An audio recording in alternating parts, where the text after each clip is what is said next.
Y'all know I had to talk about this. So, as many of you know, or if you're living under rock, you don't know, Dave Chappelle hosted Saturday Night Live this past Saturday. I believe it was November the 12th. I don't know when this video is going to go up, but it was on November the 12th when he hosted Saturday Night Live. And of course, you know, with every SNL, the person who hosted, they always have an opening monologue. I believe his monologue was almost 15 minutes long, or about 15 minutes long.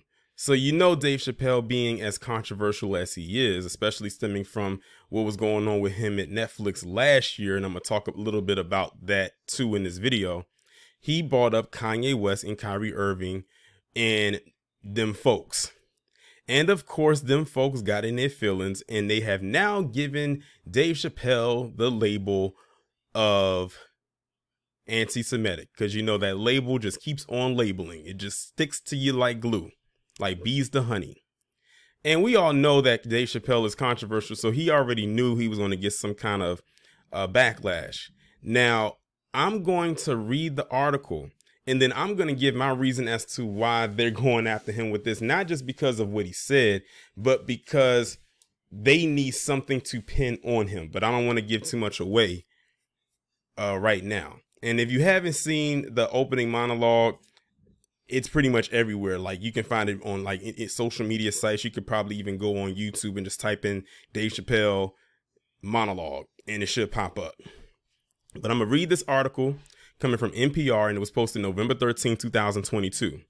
No one walks a rhetorical tightrope as deftly as Dave Chappelle. That thought nagged at me while watching Chappelle's widely anticipated appearance last night on Saturday Night Live, where his guest hosting stints after major electoral events had become something of a tradition. But Chappelle didn't devote much of his monologue to the midterm elections, even though news had broken earlier in the day that Democrats had defied expectations to likely retain control of the Senate. He spent more time talking about Kanye West and anti-Semitism. Now, peep how this person already started to write this article. They're thinking that Dave Chappelle was going to talk about politics and the results of the midterm elections. Boy, were they wrong. Goes on to say, early in my career, I learned there are two words you should never say together, Chappelle noted during his opening monologue. Those words are the and Jews. Never heard someone do good after they said that. Chappelle was already a controversial guest. Critics, including me, slammed his 2021 Netflix special, The Closer, for its quote-unquote homophobic and transphobic jokes. So I'm already telling what angle this person is reading from or telling it from. He didn't apologize. As I said in my review, Chappelle seems to think he's above criticism. For him, race seems to trump all. So this is the person that seems to be very anti-Dave Chappelle. I kind of figured that maybe about a paragraph ago. The modus operandi, or MO, was in full display Saturday night. As his monologue unfolded, Chappelle negotiated a fine line, admitting West, now known as Ye, said things so terrible that even Adidas, a company funded by brothers who were members of the Nazi Party in the 1930s, was offended. I guess the student surpassed the teacher. But at the same time, the comic seemed to suggest that Ye's barbs about them folks controlling the media and show business, echoing classic anti-Semitic tropes, were not entirely untrue. I've been to Hollywood. It's a lot of them folks. He cracked, like a lot. He also joked about Brooklyn Nets star Kyrie Irving, who was suspended after posting a link to a, I'm going to say quote unquote anti-Semitic film in their eyes called Hebrew to Negroes, Wake Up Black America, that asserts the Holocaust never happened. Chappelle noted Irving's black ass was nowhere near the Holocaust. One line in particular seemed to stun the audience before they offered scattered applause.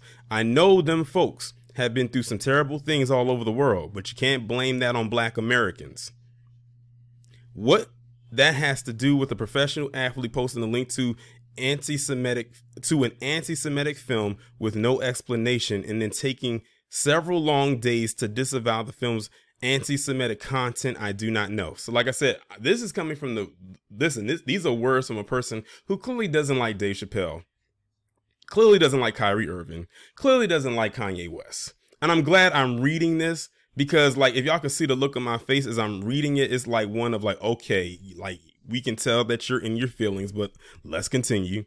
What I do not know is that one of comedy's boldest and most incisive voices had a chance to lend insight to the long struggle Black America has had with anti-Semitism. There you go. Now, didn't I just do a video about a David Marcus who claimed that we need to have a talk, or we need to have a discussion about the flowing anti-Semitism, quote unquote, going and flowing throughout Black America? Now you have this line from this person. Let me scroll back up because I need to see who their name is. The person who wrote this article, their name is Eric Deegans, Deggans. Now, let me read that line again. He says, "What I do know is that one of comedy's boldest and most incisive voices had a chance to lend insight to the long struggle Black America has had with anti-Semitism." Now, keep in mind, this person thought that Dave Chappelle was going to talk about politics, you know, coming off of the midterms, but that's not what they got. Now, they had to have known that with all the controversy surrounding Kyrie, Irving, and Kanye West right now, that Dave Chappelle wasn't thinking about the midterm elections.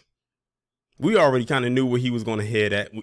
The thing is this, y'all know what type of person Dave Chappelle is. Let's not forget they tried to cancel him last year because of the closer with Netflix, and they were not successful. And I'm going to just get to my point now before I forget. I was going to save it for the end. I truly believe now they're going to come down harder on Dave Chappelle, or try to, because they couldn't get him for that. Notice this, the person who wrote this article felt some type of way that he couldn't be quote unquote canceled for last year. Now they feel like they can get him with this one. And I'm going to tell them right now, I'm going to say to this author, I doubt that's going to happen either. Because a lot of people stood behind Dave Chappelle with that, and I'm sure a lot of people gonna stand behind Dave Chappelle with this, just like a lot of Black people are standing behind Kyrie Irving. And that's the part that scares the hell out of them. Because I posted on Twitter that one of the best things Black people can do as a power structure, since we don't really have an economic structure or a big political structure, is being on code.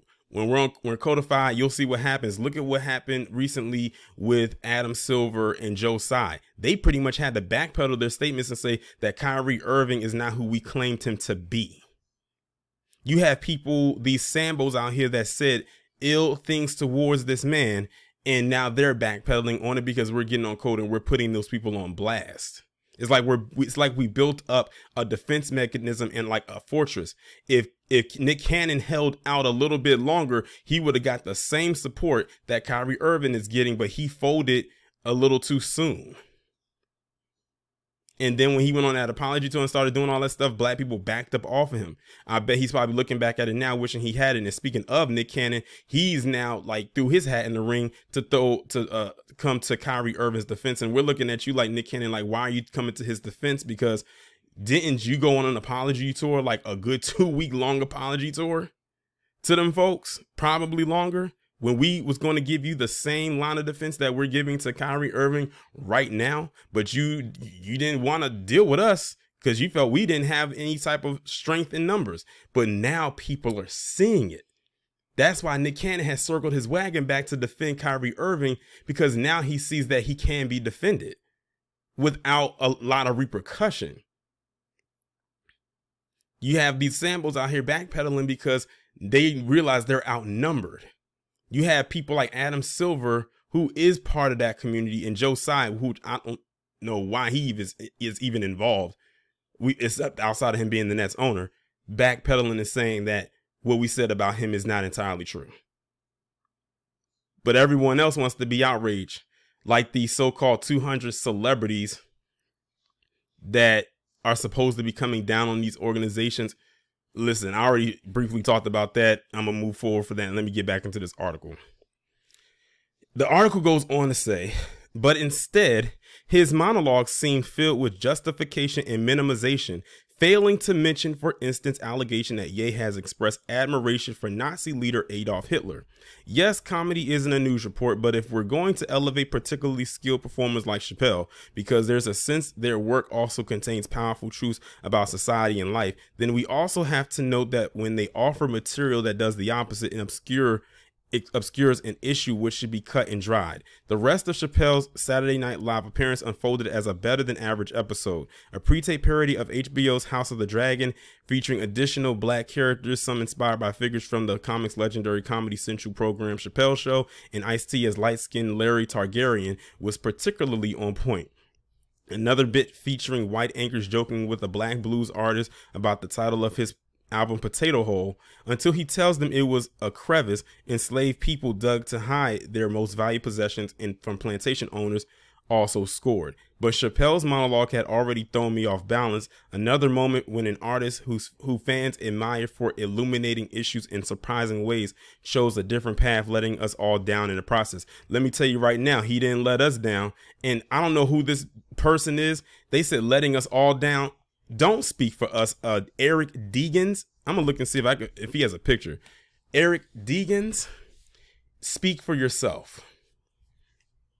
Cause he didn't let me down. And when he says letting us all down, like that's the thing that gets me. They think they speak for the majority.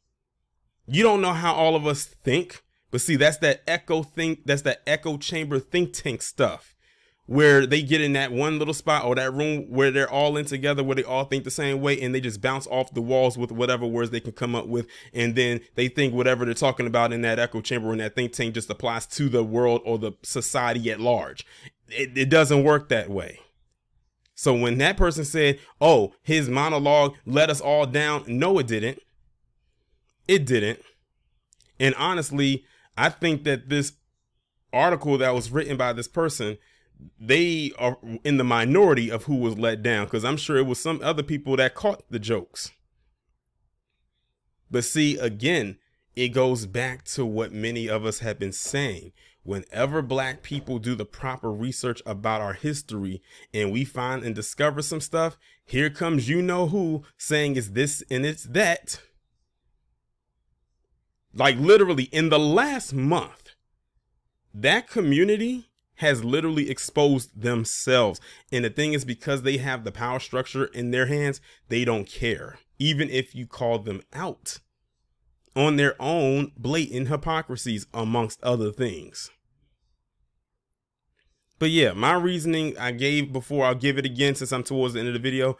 They have to try to pin Dave Chappelle on something because they couldn't get him on that transphobic thing with the closer last year. Man, that was a saga within itself. And I know that because I covered that and made a whole playlist out of it. That thing stemmed on and went on for months.